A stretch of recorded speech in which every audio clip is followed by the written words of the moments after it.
Hello student, welcome to my YouTube channel Vikrant pharmacy वाला। So आज का हमारा टॉपिक है बायोकेमिस्ट्री। आज का हमारा सब्जेक्ट है बायोकेमिस्ट्री और टॉपिक है हमारा बायोमॉलिक्यूल्स। ठीक है, यूनिट फर्स्ट का आज हम पढ़ेंगे बायोमॉलिक्यूल्स। ठीक है, तो सबसे पहले हम जानेंगे इंट्रोडक्शन क्या होता है, क्लासिफिकेशन क्या होता है, केमिकल क्या होता है, नेचर क्या होता है, biological role of carbohydrate, lipid, nucleic acid, amino acid and protein, सब इसके बारे में हम लोग पढ़ेंगे। ठीक है, तो लेट्स स्टार्ट। सबसे पहले देखते हैं बायोकेमिस्ट्री क्या होता है। बायोकेमिस्ट्री क्या होता है? Bio means inside body, living body, chemistry means reaction. Bio means inside body, ठीक है, केमिस्ट्री मीन्स रिएक्शन, यानी हमारे बॉडी के अंदर कोई भी रिएक्शन हो, हमारे बॉडी के अंदर क्या हो, कोई भी रिएक्शन हो, तो उसको हम क्या बोलते हैं? बायोकेमिस्ट्री। सो सबसे पहले यही डिफिनीशन है कि बायोकेमिस्ट्री क्या होता है, कि हमारे बॉडी के अंदर कोई भी रिएक्शन हो तो उसको हम क्या बोलते हैं? बायोकेमिस्ट्री। ठीक है, फिर हम समझते हैं कार्बोहाइड्रेट क्या होता है। देखिए, तो carbohydrate are primary produce by plant and from a variety and very large number of group of naturally organic compound. देखिए, पहले समझते हैं कार्बोहाइड्रेट होता क्या है। तो कार्बन और हाइड्रोजन और ऑक्सीजन के मिश्रण, यानी इसके मिक्सचर से जो सब्सटेंस बनता है उसको हम क्या बोलते हैं? कार्बोहाइड्रेट। उसको हम क्या बोलते हैं? कार्बोहाइड्रेट। ठीक है, उसको हम क्या बोलते हैं? कार्बोहाइड्रेट। ठीक है, देखिए, carbohydrate primary produce by plant. सबसे पहले कार्बोहाइड्रेट कहाँ प्रोड्यूस होता है? प्लांट में। और from a variety of very large number of car group naturally occurring organic compound. और हमको बहुत लार्ज नंबर में, बहुत ही लार्ज नंबर में अगर हमको ज़रूरत हो तो हम कहाँ पे इसको कहाँ पे हम इसका प्रोड्यूस करते हैं? तो कहाँ से प्रोड्यूस होता है? तो ऑर्गेनिक कंपाउंड से। आया समझ में? अगर लार्ज क्वांटिटी में चाहिए तो ऑर्गेनिक, क्योंकि प्लांट में जो होता है वो माइनर क्वांटिटी में एक कार्बोहाइड्रेट का प्रोडक्शन होता है। ठीक है, some common example of carbohydrate like sugar cane, glucose, starch और etc. most of them a general formula of CXH2OX। देखिए, कार्बोहाइड्रेट का जनरल फार्मूला क्या है? CXH2OX।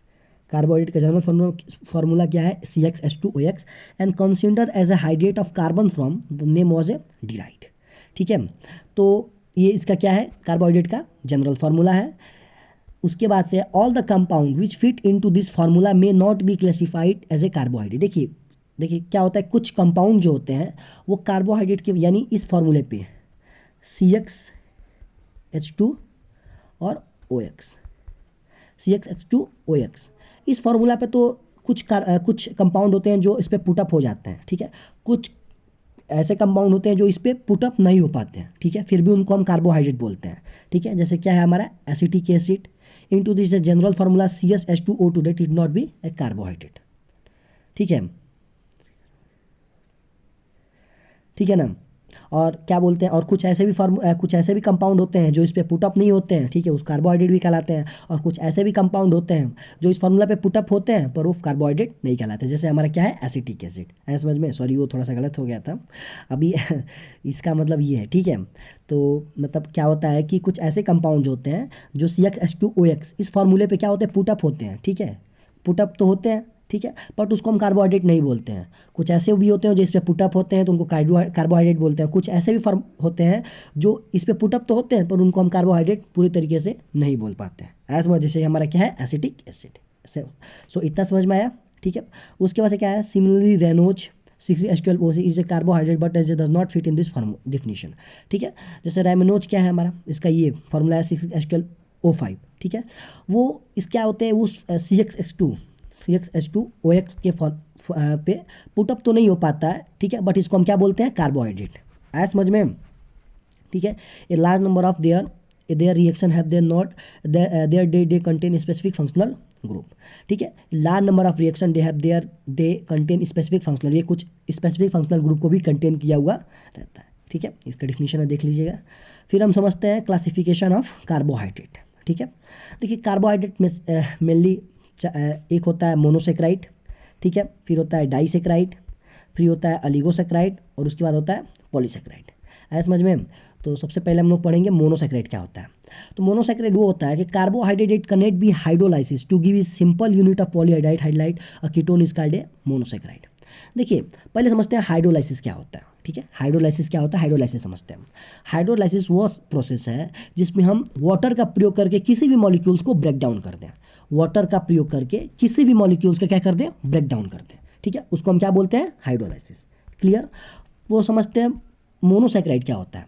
तो carbohydrate can not be hydrolysis, इसके जो मतलब कार्बोहाइड्रेट होते हैं वो हाइड्रोलाइसिस नहीं हो पाते हैं, ठीक है, क्योंकि क्यों नहीं हो पाते हैं, क्योंकि ये एक सिंपल यूनिट, एक यूनिट से बना हुआ होता है, ठीक है, इसलिए इसका नाम क्या बोलते हैं, मोनोसैकेराइड। मोनो मतलब एक, सैकेराइड मतलब सुक्रोज, आया समझ में। और इसमें एल्डिहाइड और कीटोन ग्रुप भी पाए जाते हैं, ठीक है। जब प्रैक्टिकल होता है तो एक मतलब बोलते हैं मेल्टोज टेस्ट, ठीक है, और भी सारे टेस्ट होते हैं, बेनेडाइट टेस्ट, मतलब ऐसे टेस्ट होते हैं जिनमें हम जब उसको टेस्ट करते हैं, मतलब उसमें कार्बोहाइड्रेट का जब सोल्यूशन लेते हैं तो उसमें एल्डिहाइड और कीटोन भी ग्रुप उसमें प्रेजेंट होते हैं, ठीक है। जैसे एग्जांपल है ग्लूकोज, फ्रक्टोज, राइबोज एक्सेट्रा, ठीक है, इतना समझ में आया। फिर होता है डाइसैकेराइड। डाइसैकेराइड क्या होता है, when two molecules of simple sugar, monosaccharide, ठीक है, link to each other from a disaccharide और ए डबल शुगर, मतलब दो मॉलिक्यूल्स सिंपल शुगर के जब आपस में मिलते हैं तो उसको हम क्या बोलते हैं, डाइसैकेराइड, ठीक है। When a carbohydrate give two monosaccharide on a hydrolysis, जैसे हमारा एग्जांपल क्या है, सुक्रोज, ठीक है। फिर होता है हमारा अलीगोसैकेराइड। अलीगोसैकेराइड क्या होता है, carbohydrate give a 2 to 10 monosaccharide of hydrolysis called a oligosaccharide, ठीक है। जब दो से 10 मोनोसैकेराइड आपस में मिलते हैं तो क्या बनाते हैं, अलीगोसैकेराइड। फिर पॉलीसैकेराइड क्या होता है कि large number of monosaccharide unit of hydrolysis called ए, और हाइड्रोलाइसिस कॉल्ड ए पॉलीसैकेराइड। है समझ में, मतलब कि जब बहुत सारे मोनोसैकेराइड आपस में मिलके क्या बनाते हैं, एक पॉलीसैकेराइड। है समझ में, जैसे एग्जांपल क्या है, स्टार, सेलुलोज, गम्स, इटीसी, ठीक है। फिर उसके बाद से इसका हम केमिकल नेचर पढ़ लेते हैं। Chemical property of carbohydrate. Carbohydrate के दो केमिकल प्रॉपर्टी होता है, फेरफ्यूरल फॉर्मेशन, एक होता है इनिलाइजेशन, ठीक है। तो देखिए फेरफ्यूरल फॉर्मेशन क्या होता है, सिंपल से समझते हैं, जो ये हाईलाइट किया गया हुआ है। When sugar heated with strong acid like an H2SO4 come HCl और केयर HNO3। देखिए जब हम शुगर को क्या करते हैं, स्ट्रॉन्ग एसिड में, ठीक है, H2SO4 स्ट्रॉन्ग एसिड, ठीक है, मतलब when sugar heated with strong acid like care H2SO4, जब शुगर को हम स्ट्रॉन्ग एसिड H2SO4 में जब हीट करते हैं तो क्या आउट होता है, कम क्या क्या निकलता है, HCl, और क्या हम उसमें केयर करते हैं, HNO3 को।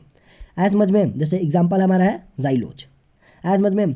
फिर इनोलाइजेशन क्या होता है, इनोलाइजेशन समझते हैं, when sugar kept in alkaline solution from a several house for a D fructose, इसको हम क्या बोलते हैं, डिफ्रक्टोज और डीमैरिटोज, ठीक है। जब हम शुगर को क्या करते हैं, एल्कलाइन सोल्यूशन में रखते हैं, ठीक है, कुछ घंटों के लिए, तो फिर उसके बाद से क्या फॉर्म होता है, तो डाइफ्रक्टोज और डाइमैरिटोज। आया समझ में। फिर हम समझते हैं बायोलॉजिकल रोल ऑफ कार्बोहाइड्रेट की। बायोलॉजिकल रोल ऑफ कार्बोहाइड्रेट यानी हमारे कार्बोहाइड्रेट का हमारे बॉडी में क्या इसका बायोलॉजिकल रोल है, तो देखिए it is the main source of energy, ये सर एनर्जी का मुख्य स्रोत है, यानी main source of energy. It serve as a storage molecules, ठीक है।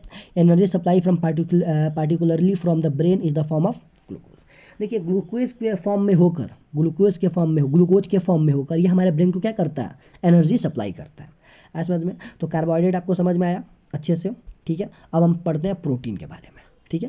प्रोटीन क्या होता है, देखिए most abundant organic molecules of the living system, ठीक है। ये बहुत ही, देखिए पहले समझ लेते हैं प्रोटीन क्या होता है। आया समझ में। तो प्रोटीन, देखिए प्रोटीन एक ऐसा सोर्स है, जैसे एक बायोलॉजिकल में बताते हैं कि सबसे पहले डीएनए से mRNA, ठीक है, mRNA से प्रोटीन, प्रोटीन होगा, mRNA से प्रोटीन, फिर उसके बाद से एंजाइम्स, और फिर उसके बाद से हार्मोन्स, ठीक है, ऐसे सीक्रेट आउट होते हैं। यानी तो हमारा प्रोटीन कैसे बनता है, तो डीएनए से mRNA और mRNA से क्या बनता है, प्रोटीन बनता है, वो बायोलॉजिकल चीज़ है। आज समझ में। फिलहाल में इसको हम देखते हैं अभी। देखिए तो most abundant organic molecules of the living system, ये बहुत ही एक मतलब अब्यूडेंट मॉलिक्यूल्स है, ऑर्गेनिक मॉलिक्यूल्स है, ठीक है, लिविंग सिस्टम के लिए। ऐसा समझ में, सॉरी लिविंग लिखा हुआ है यहाँ पे, लिविंग होगा, ठीक है, living system. It occur is usually part of the cell, ठीक है। ये क्या होता है, बहुत ही ज़्यादा ज़रूरत होते हैं सेल के लिए। The term protein derive from the Greek word protein meanings holding the first place, ठीक है। The term protein derive from the Greek word, ठीक है, ये एक ग्रीक वर्ड, प्रोटीन का एक ग्रीक वर्ड है। प्रोटीन मीन्स, प्रोटीन का मतलब क्या होता है, holding the first place. Holding the first मतलब एक ही जगह पे क्या करना, पकड़ के रहना, एक ही जगह पे क्या रहना, पकड़ के रहना। आया समझ में। Protein are a polymers of alpha amino acid. Protein क्या होते हैं, अल्फा अमीनो एसिड के पॉलीमर्स होते हैं। मतलब कि प्रोटीन किससे मिलकर बना हुआ आता है, अल्फा अमीनो एसिड से। किससे मिल के बना होता है, अमीनो एसिड से। जब कई सारे अमीनो एसिड आपस में मिलते हैं तो क्या बनाते हैं, प्रोटीन के। आया समझ में।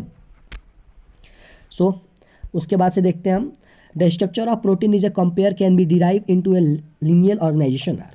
ठीक है, तो देखिए मतलब स्ट्रक्चर के आधार पे कैसे कैसे मतलब कैसे प्रोटीन बनता है। तो सबसे पहला होता है प्राइमरी स्ट्रक्चर, जिसको फर्स्ट लेवल बोलते हैं।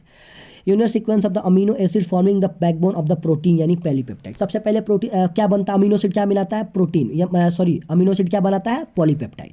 ऐसा समझ में, सबसे पहले अमीनो एसिड क्या बनाता है, पॉलीपेप्टाइड।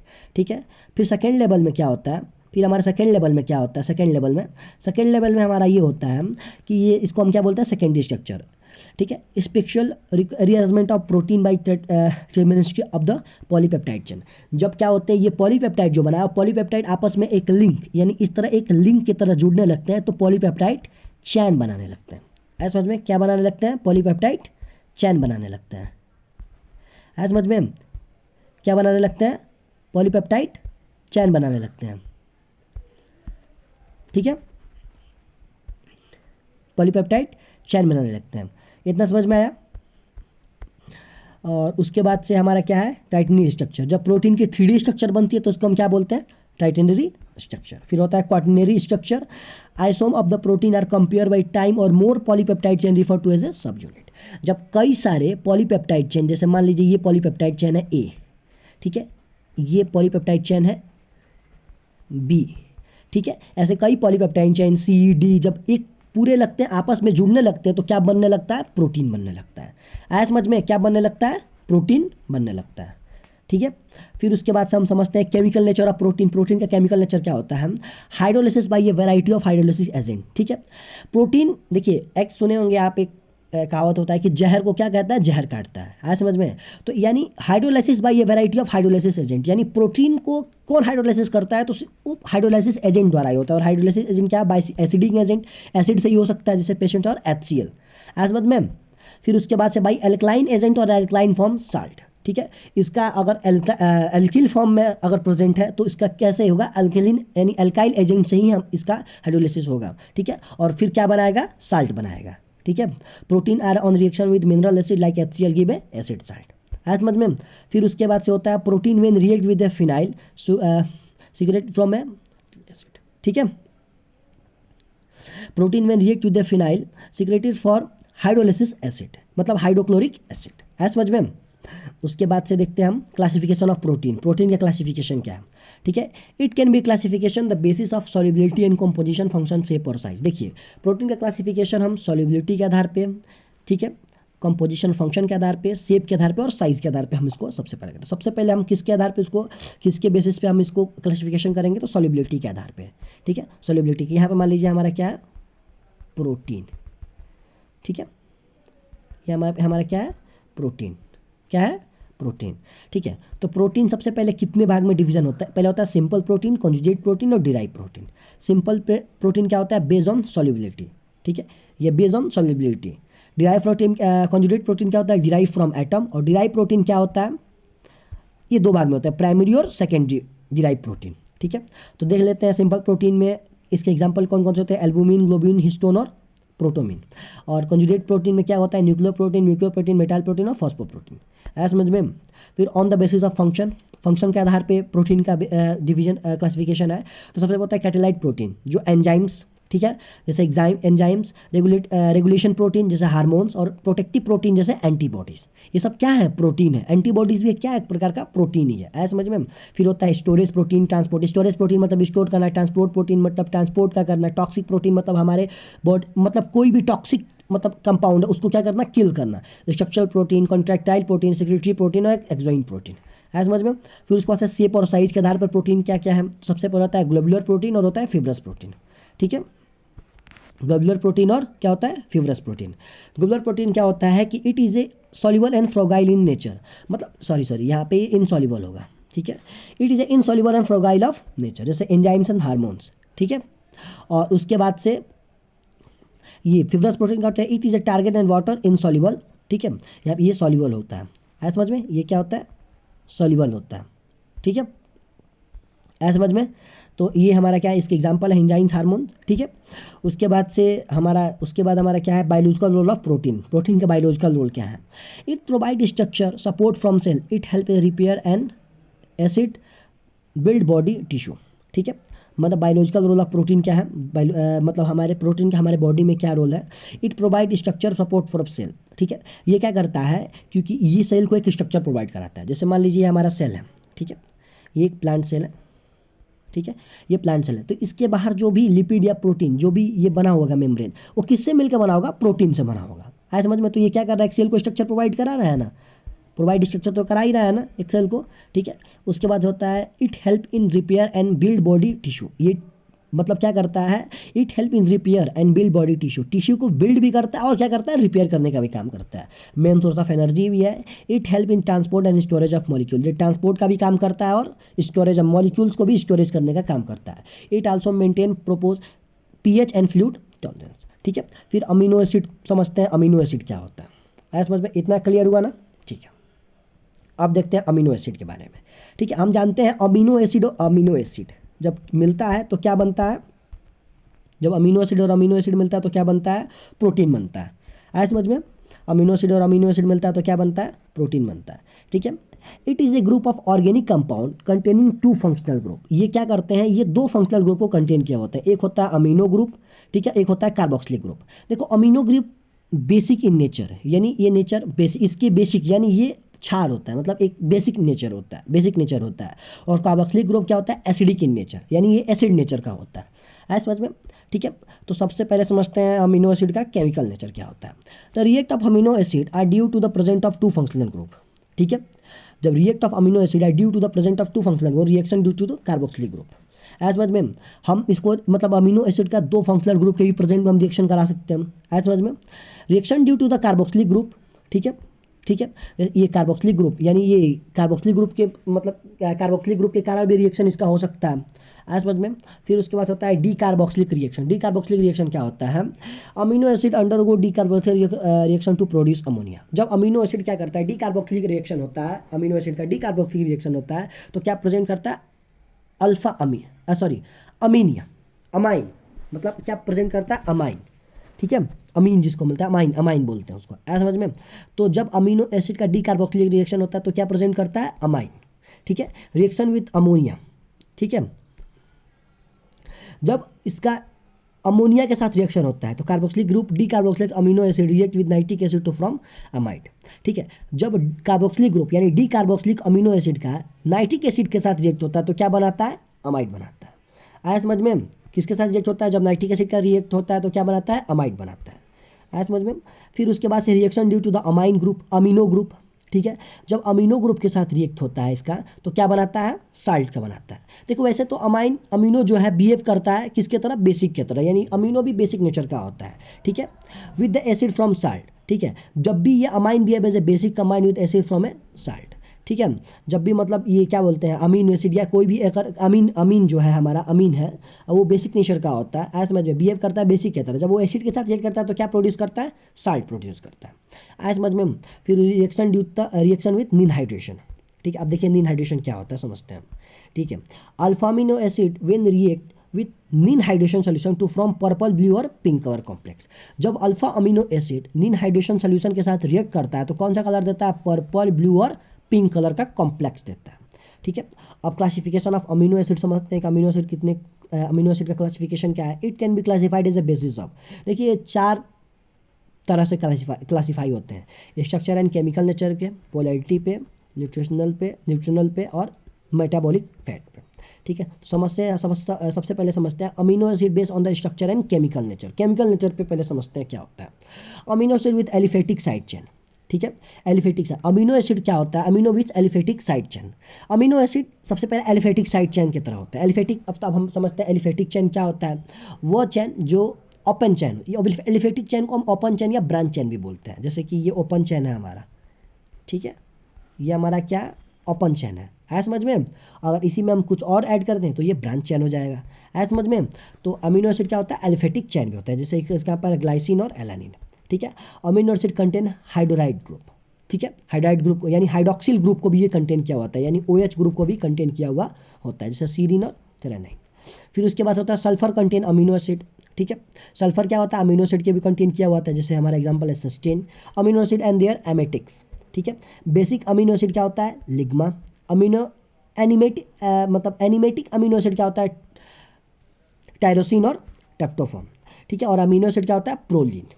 है समझ में, ये इसके क्या है, क्लासिफिकेशन है, ठीक है। किसके आधार पे, स्ट्रक्चर और केमिकल के आधार पे। फिर उसके बाद से amino acid based on polarity के बेसिस पे अमीनो एसिड के कुछ क्लासिफिकेशन है। तो सबसे पहला है non polar amino acid hydrophobic, example alanine. और जो नॉन पोलर अमीनो एसिड जो होते हैं वो हाइड्रोफोबिक होता है। हाइड्रोफोबिक मतलब समझते हैं वाटर हीटिंग, मतलब वाटर हीटिंग। आज समझ में, नॉन पोलर अमीनो एसिड क्या होता है, water heating. Polar amino acid with no charge और आर ग्रुप, जब पोलर अमीनो एसिड के पास कोई भी चार्ज ना हो और वो आर ग्रुप से, यानी वो आर ग्रुप यानी अल्काइल ग्रुप से जब जुड़ा हो, आर ग्रुप से जुड़ा हो, तो उसको क्या बोलते हैं, एग्जांपल क्या है इसका, ग्लाइसिन।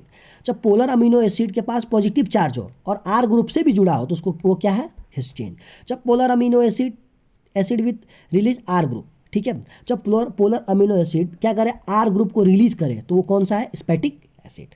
है समझ में। फिर amino acid based on the neutralization classification derive into two part. अब न्यूट्रलाइजेशन के आधार पे अमीनो एसिड दो भाग में बटा हुआ है, इसेंशियल अमीनो एसिड और नॉन इसेंशियल अमीनो एसिड। देखिए इसेंशियल अमीनो एसिड क्या होता है, it can not be synthesize by body. जो अमीनो एसिड को बॉडी सिंथेसाइज ना कर पाए उसको हम क्या बोलते हैं, इसेंशियल अमीनो एसिड, जैसे आर्गेनिया और लाइसिन, ठीक है। फिर उसके बाद होता है non essential amino acid. Non essential amino acid क्या होता है, जिसको बॉडी क्या करते हैं, सिंथेसाइज करती है, जैसे ग्लाइसिन और एलानिन है ये, ठीक है। मतलब जिसको बॉडी सिंथेसाइज कर दे वो कौन सा अमीनो एसिड है, उसको हम क्या बोलते हैं, नॉन इसेंशियल अमीनो एसिड, ठीक है। फिर amino acid based on the metabolic fact. अब अमीनो एसिड मेटाबॉलिक फैक्ट के आधार पे क्या है, ठीक है। तो सबसे पहले होता है ग्लाइकोजेनिक अमीनो एसिड। तो ग्लाइकोजेनिक अमीनो एसिड में कौन सा आता है, एलानिन और कीटोग्लाइकोन अमीनो एसिड। मतलब ग्लाइकोजेनिक, ग्लाइको मतलब क्या, इसमें ग्लूकोज जुड़ा हुआ है, और कीटोजेनिक मतलब इसमें कीटोन ग्रुप जुड़ा हुआ है, जिससे इसका क्या नाम है, लेसिन और लेसिन, ठीक है, लाइसिन, ठीक है। Glucogenic and ketogenic. ग्लूकोजेनिक वो अमीनो एसिड जिसमें ग्लूकोजेनिक भी और कीटोजेनिक दोनों साथ हो, जैसे क्या है, ट्रिप्टोफैन। है समझ में, ट्रिप्टोफैन, ठीक है। फिर biological role of amino acid का बायोलॉजिकल रोल क्या है, it seem as a storage molecule, glycine animal and earth in a plant, ठीक है। ये क्या करता है, एक स्टोरेज मॉलिक्यूल है, जैसे ग्लाइकोजन एनिमल में होता है और प्लांट में क्या होता है, स्टार्च होता है। यानी एनिमल में क्या होता है, ग्लाइकोजन, और प्लांट में क्या होता है, स्टार्च, ठीक है। बिल्ड ब्लॉक्स ऑफ प्रोटीन, यानी बिल्ड ब्लॉक्स ऑफ प्रोटीन, मतलब कि इसका मतलब क्या, बिल्ड ब्लॉक्स ऑफ प्रोटीन मतलब प्रोटीन के ब्लॉक्स को बनाना, मतलब अमीनो एसिड मतलब पॉलीपेप्टाइड चेन के, मतलब जैसे अमीनो एसिड के ब्लॉक को बनाना, क्योंकि प्रोटीन किससे मिलकर बना हुआ है, अमीनो एसिड से मिलकर बना हुआ है। यानी अमीनो एसिड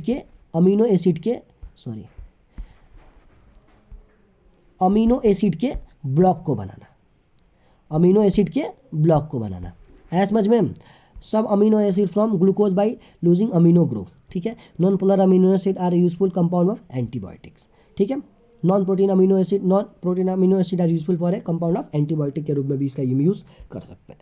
अब पढ़ते हैं हम लिपिड। देखिए लिपिड क्या होता है, it is derive from Greek what lipose is a means fat, they are a heterogeneous group of compound, it is insoluble in water and soluble in organic solvent, ठीक है। It is a derive from a Greek word lipos. ये एक लाइपोज word से, यानी lipid का मतलब एक Greek word क्या है, लाइपोज, जिससे वो बना हुआ है। विच मीन्स फैट, जिसका मतलब क्या होता है, फैट मतलब चर्बी। They are a heterogeneous group of the compound it is a insoluble in water, जो वाटर में क्या होते हैं, इनसॉल्युबल होते हैं, पर ऑर्गेनिक सॉल्वेंट में क्या होते हैं, सॉल्वेंट। ऑर्गेनिक सॉल्युबल मतलब हमारा अल्कोहल, ठीक है, एथेनॉल, मेथेनॉल, ठीक है, इसमें क्या होते हैं, ये सॉल्युबल होते हैं। ऐसा समझ में। फिर लिपिड की क्लासिफिकेशन है, तो देखिए लिपिड 4 भाग से मिलकर बना हुआ है, यानी इसके 4 ग्रुप होते हैं। सबसे पहले होता है सिंपल लिपिड समझते क्या, ester of fatty acid with alcohol for the part fat and oil, ठीक है, ट्राइग्लिसराइड फैटी एसिड और ग्लिसरॉल, ठीक है ना। Must ester of fatty acid with alcohol, ठीक है, further a part fat and oil, ठीक है। मतलब इसमें क्या हो, फैटी एसिड, ठीक है, जो किससे जुड़ा हो, अल्कोहल से जुड़ा हो, ठीक है, और इसके फर्दर और आगे वाले पार्ट क्या हो, फैट और ऑयल। मतलब इसका एक पार्ट जो है वो अल्कोहलिक हो और एक पार्ट क्या हो, फैट और ऑयल से हो, ठीक है। उसको हम क्या बोलते हैं, सिंपल लिपिड। ऐसे में उसको हम क्या बोलते हैं, सिंपल लिपिड, ठीक है। जैसे ester of fatty acid with alcohol, alcoholic में भी एल्फेटिक और एलिसाइक्लिक, जैसे हमारा एग्जांपल है वैक्स। आया समझ में। फिर उसके बाद से है हमारा कॉम्प्लेक्स लिपिड क्या होता है, ester of fatty acid alcohol content, ठीक है, group additional group which is a protein, carbohydrate etc further into divide into 3 categories.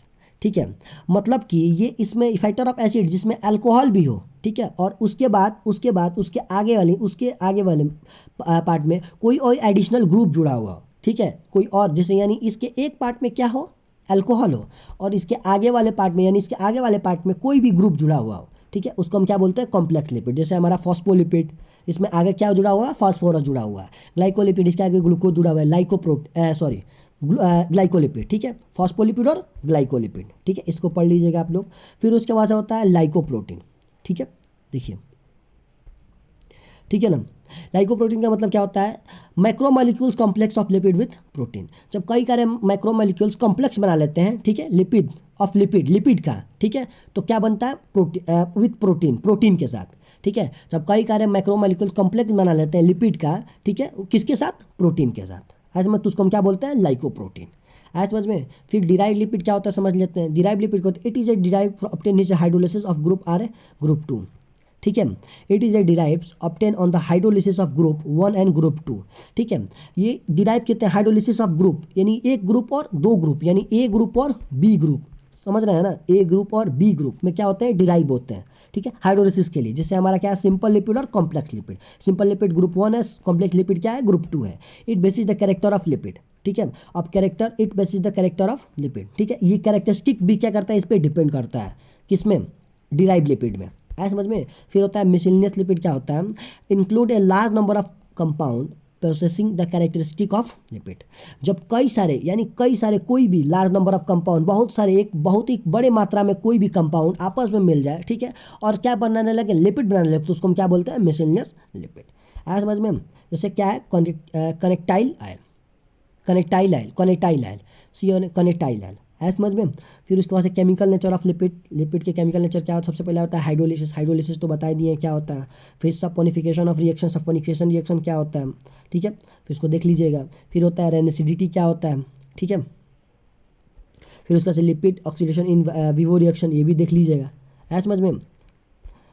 चलिए एक बार इसको देख लेते हैं क्या क्या होता है। Hydrolysis, triglycerol undergo hydrolysis to liberate the free fatty acid and glycerol. ऐसा इसमें क्या होता है, फ्री फैटी एसिड और ग्लिसरॉल क्या होता है, ब्रेक डाउन होते हैं। सपोनिफिकेशन रिएक्शन में क्या होता है, hydrolysis of the triacyl glycerate by react with the alkaline to produce of glycerol and stop formation. ऐसा समझ में, इसमें ग्लिसरॉल और स्टॉप फॉर्मेशन, ठीक है। फिर रेंसिडिटी क्या होता है, fat containing unsaturated fatty acid are a susceptible rancidity, ठीक है। Lipid oxidation and the vivo reaction, lipid undergo oxidation produce reduce which can be damage the tissue. जब भी क्या होते हैं हमारे अंदर, यानी टिश्यू के अंदर जब ऑक्सीडेशन होने लगता है तो हमारे टिश्यू क्या होने लगते हैं, डैमेज होने लगते हैं। ऐसा समझ में, क्या होते हैं, डैमेज होने लगते हैं। ऐसा समझ में। Lipid are a important cellular metabolic regulator, ठीक है, मतलब लिपिड क्या है, हमारे मेटाबॉलिट के लिए एक बहुत ही ज़्यादा इंपॉर्टेंट है। ऐसा समझ में।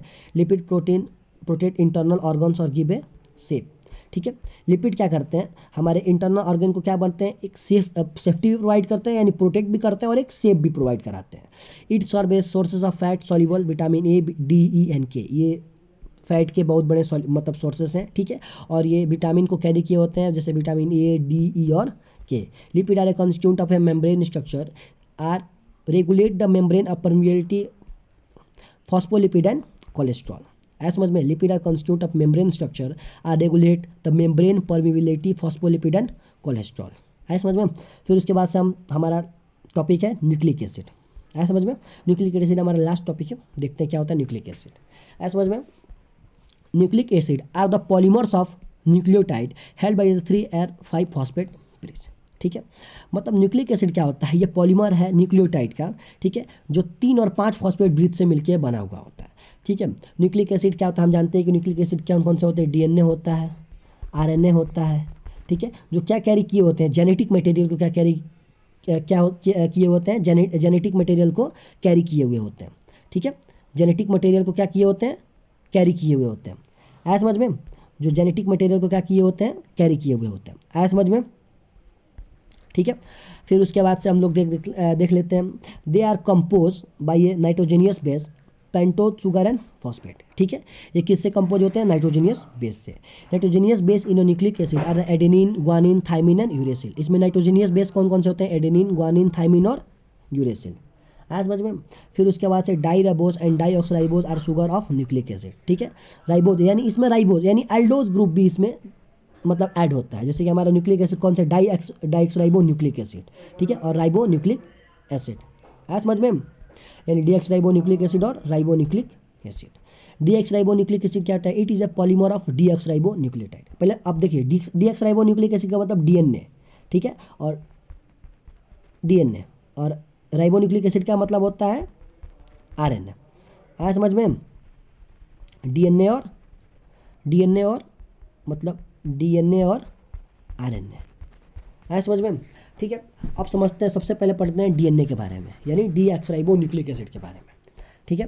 तो देखिए deoxyribo nucleic acid it is a polymer of deoxyribo nucleotide. Deoxyribo nucleic acid polymer होते हैं किसके, न्यूक्लियोटाइड के, डीऑक्सराइबो न्यूक्लियोटाइड के।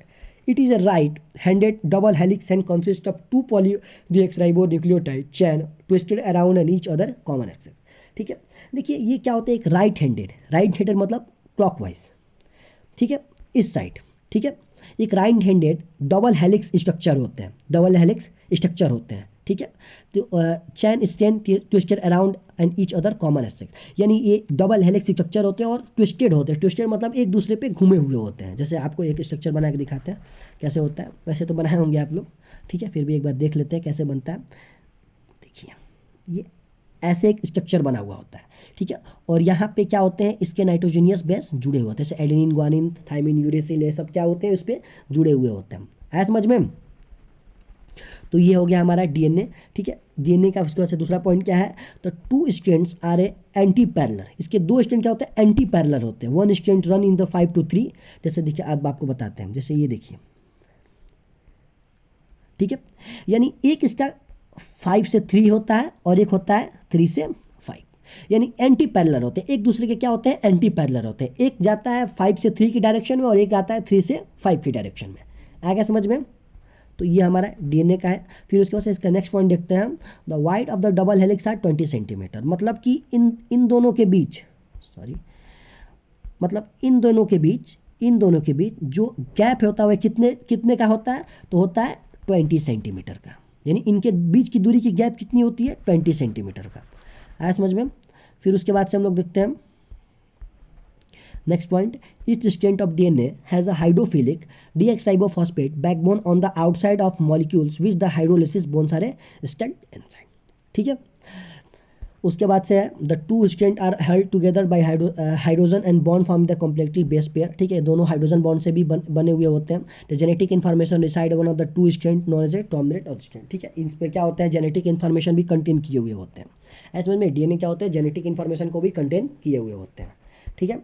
उसके बाद से हम समझते हैं आरएनए, ठीक है। डीएनए तो पढ़ लिया, अब आरएनए क्या होता है, ठीक है। It is a polymer of ribonucleotide. ये क्या होता है, ये किसके पॉलीमर है, राइबोन्यूक्लियोटाइड के पॉलीमर है, ठीक है, जो किस तरह होते हैं, 3 से 5 की, यानी ये एक सिंगल स्टैंडर्ड होते हैं, मतलब ऐसे होते हैं, ठीक है, एक सिंगल स्टैंडर्ड होता है और इसका सिर्फ एक ही डायरेक्शन होता है 3 से 5 की तरफ। किसके तरफ होता है, 3 से 5 की तरफ, ये सिंगल स्टैंडर्ड होता है।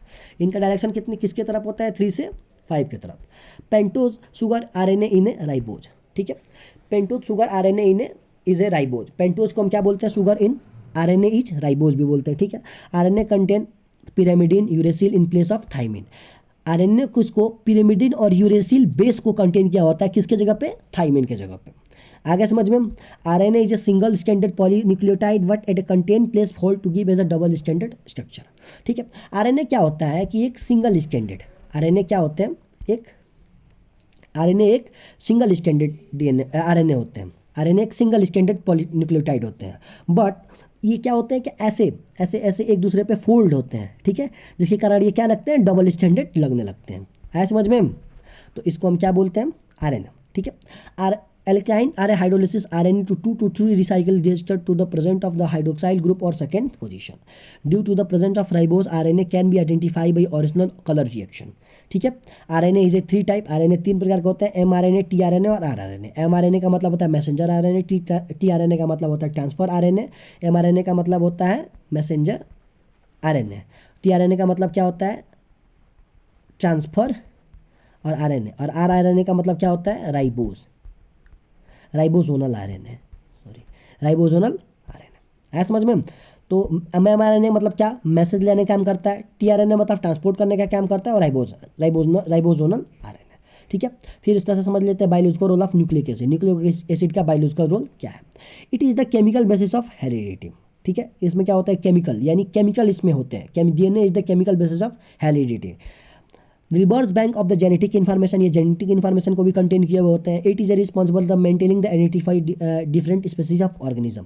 ठीक है, विभिन्न जीवों में, यानी बहुत एक्सेट्रा, यानी डिफरेंट टाइप के ऑर्गेनिज्म में अलग अलग लक्षण, मतलब डिफरेंट टाइप के ऑर्गेनिज्म में अलग अलग लक्षण को प्रोड्यूस करना भी इनका काम होता है।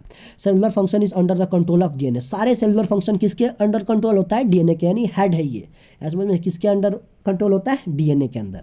DNA direct the synthesize of RNA which is the term direct from protein synthesis. DNA क्या होता है? डीएनए क्या होता है कि डीएनए आरएनए को क्या करता है? डायरेक्ट सिंथेसाइज करता है, जिसके कारण क्या बनता है? प्रोटीन बनता है, जिसको हम क्या बोलते हैं? Protein synthesis. ठीक है, ऐसा समझ में। सो आई होप आपको समझ में आया होगा सारा ये।